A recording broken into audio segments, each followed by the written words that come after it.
El consejero silencioso. La niebla del Ebro se levantaba despacio sobre las murallas de Tudela cuando el barrio judío comenzaba a despertar. Las puertas de madera crujían, los mercaderes abrían sus arcas y en la sinagoga se oía el murmullo grave de las primeras bendiciones. Era la Sefarad del siglo XIV, una tierra de fronteras tensas y pactos frágiles, donde el hebreo convivía con el resto de lenguas de la zona y donde cada palabra podía ser oración, contrato o salvoconducto. En una casa amplia, cerca del corazón de la judería, un hombre repasaba un manuscrito a la luz de una lámpara de aceite. Había pasado la noche entre comentarios talmúdicos y anotaciones médicas, alternando la letra cuadrada hebrea con recetas escritas en lengua romance. Para él no existía contradicción entre ambas disciplinas. La ley enseñaba a ordenar el alma, la medicina a comprender el cuerpo. En tiempos inciertos, ambas eran necesarias. La aljama lo respetaba, había presidido discusiones difíciles, arbitrado disputas entre mercaderes y respondido consultas que llegaban desde otras ciudades del valle. Su voz no era la más alta, pero sí la más escuchada. Sabía que su autoridad no nacía solo del estudio, sino de la confianza. Y en la Sefarad de su tiempo, la confianza era una moneda tan valiosa como el oro. Más allá de las murallas, el reino se movía entre alianzas con Francia y recelos hacia Castilla. El monarca necesitaba hombres hábiles, discretos, capaces de leer no solo libros sagrados, sino también la compleja aritmética del poder. Cuando una dolencia persistente comenzó a inquietar a la corte, alguien recordó el nombre del médico judío de Tudela, conocido por su prudencia y su saber. Así fue como, por primera vez, cruzó las puertas del palacio. Las paredes estaban cubiertas de tapices y el latín resonaba en los pasillos junto al francés y el romance navarro.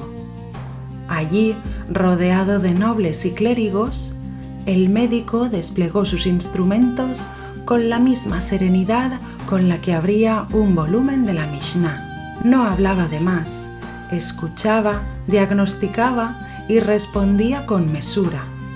La salud del rey mejoró y con ella creció la cercanía. Pronto sus visitas dejaron de limitarse al lecho del enfermo. Se le pedía consejo en viajes, en negociaciones, en cuestiones que afectaban a la comunidad judía del reino. Cuando se decidió establecer una autoridad rabínica reconocida por la corona, todos sabían quién debía asumirla. No era solo un erudito, era un puente entre la sinagoga y el trono, entre la ley mosaica y la ley del reino. En la sinagoga, algunos jóvenes lo miraban con admiración y recelo.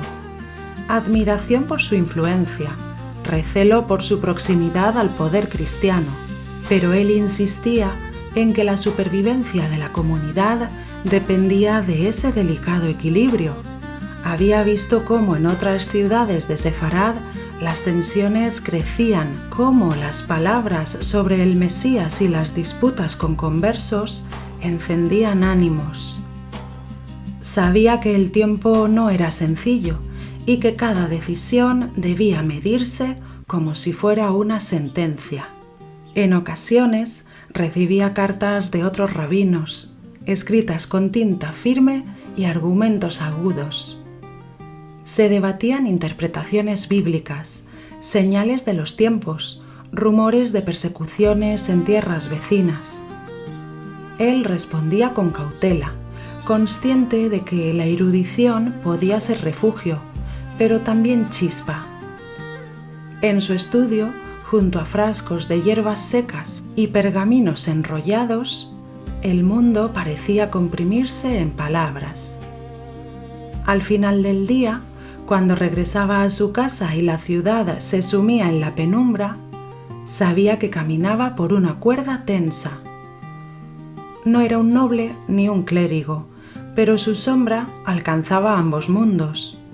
En aquella Navarra medieval, en aquella Sefarad compleja y contradictoria, su figura se intuía en cada pacto firmado, en cada oración pronunciada y en cada decisión tomada para preservar la dignidad de su gente.